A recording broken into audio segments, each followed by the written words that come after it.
Kula nuwun sedulur sugeng pepanggihan malih kaliyan kula Tubagus Purnama.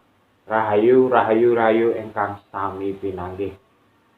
Sedulur, disadari atau tidak, di era kapitalisasi ini kita sudah menuhankan uang. Mengapa bisa demikian? Monggo kita simak videonya.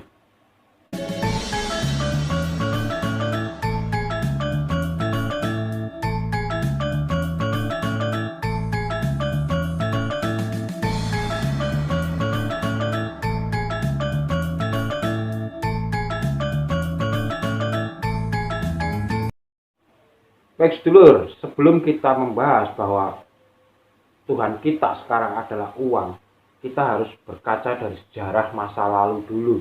Ketika di zaman leluhur kita, bagi orang-orang pelaut, Tuhan mereka adalah dewa air, dewa samudra.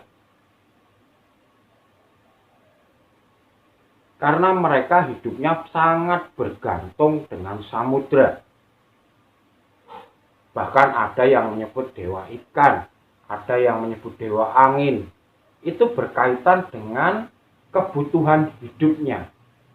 Kemudian bagi yang bercocok tanam, bertani, berkebun, maka ada dewa padi, Dewi Sri, dewa kemakmuran. Dewa ini adalah manifestasi dari Tuhan di saat itu.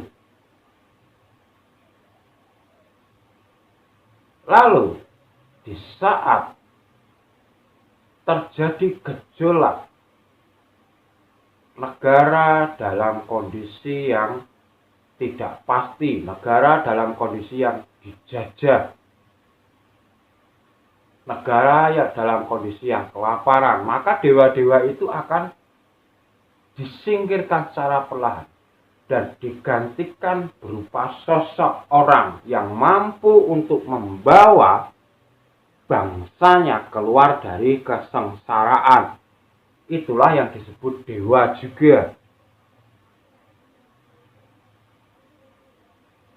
Nah, setelah ini berjalan, mulai masuk era revolusi industri. Di situ bisnis-bisnis mulai berkembang. Ekonomi mulai dijalankan. Nah, di saat ekonomi dijalankan, maka harus ada standar pasti dari pertukaran barang dan kebutuhan. Nah, inilah dicetak uang. Nah, ketika sudah dicetak uang, maka uang ini sudah kita anggap sebagai dewa karena kita membutuhkan uang. Disadari atau tidak, 90% waktu kita dipikirkan, dibuat atau digunakan untuk bagaimana caranya mendapatkan uang.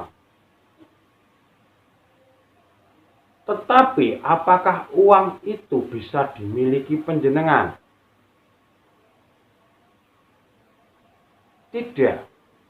Kalau uang itu bisa dimiliki panjenengan, artinya panjenengan bisa memiliki uang itu di dompet panjenengan sebanyak mungkin tanpa harus mengeluarkan. Kenyataan kan harus keluar.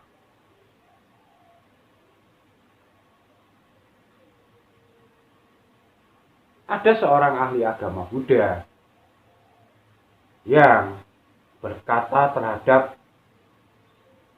seorang muridnya, hari ini kamu membawa uang berapa? 300.000. Baik, silakan pulang, besok kesini lagi. Nah, ketika besoknya datang, ditanya lagi, hari ini kamu membawa uang berapa?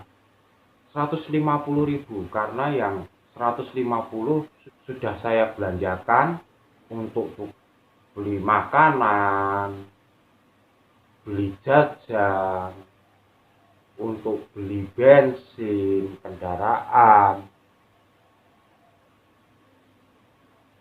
Nah, sang biksu berkata, berarti yang 150 itu bukan milikmu.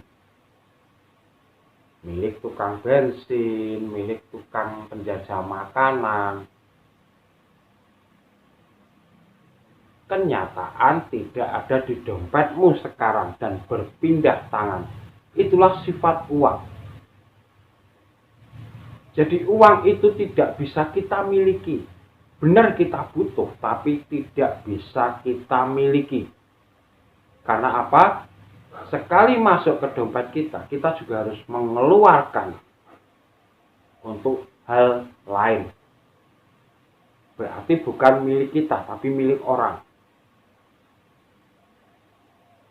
Tetapi kita dimiliki uang. Karena apa? Kita 90% waktu kita digunakan bagaimana caranya untuk mendapatkan uang. Nah, disitulah disadari atau tidak, Tuhan sekarang adalah uang. Jadi monggo dipikirkan, kalau ada salah kata saya mohon maaf yang sebesar-besarnya. Dan akhir kata, saya Tubagus Purnama dari Yogyakarta mengucapkan rahayu, rahayu, rahayu. Matur nuwun.